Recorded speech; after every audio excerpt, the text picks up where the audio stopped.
what elements then of the Genesis story of Adam and Eve, of course, and there are two creation narratives, but presumably you're alluding to the second creation story rather than the first one for your detailed understanding. How much of that is myth and how much of that is history? And more importantly, how on earth does one make that decision? How does one hermeneutically engage the text and say, well, this element, the eating of the fruit, is myth? I don't know what you believe on this, but say it is. But the fall itself is history, because the fall itself of Adam and Eve is a prerequisite. It's a really absolute foundation for Christian soteriology, obviously, as presented in the New Testament, that you have a fall and then you have the second Adam, yes. as Paul calls him, Jesus, I mean. So you've got to have that.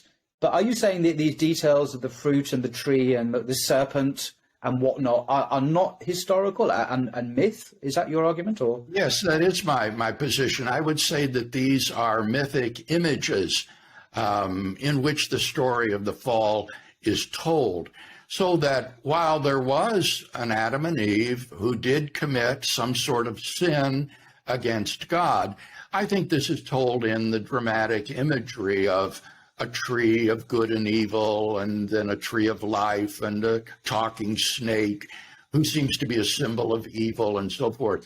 And I suggest a number of ways in which one can discern which portions of the narrative are meant to be understood figuratively and which are not.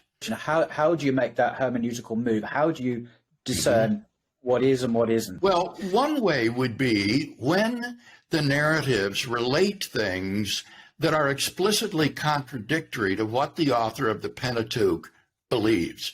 And a great example of this would be that in chapter 1, he presents this image or picture of God as a transcendent creator of the universe. In the beginning, God created the heavens and the earth. So we have here this transcendent God who creates all of the universe.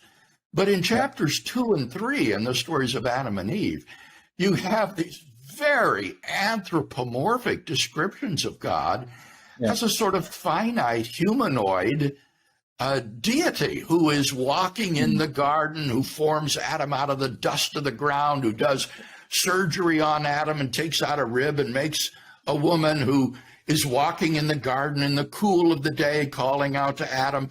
And this is clearly incompatible with what the Pentateuchal author himself believes about God.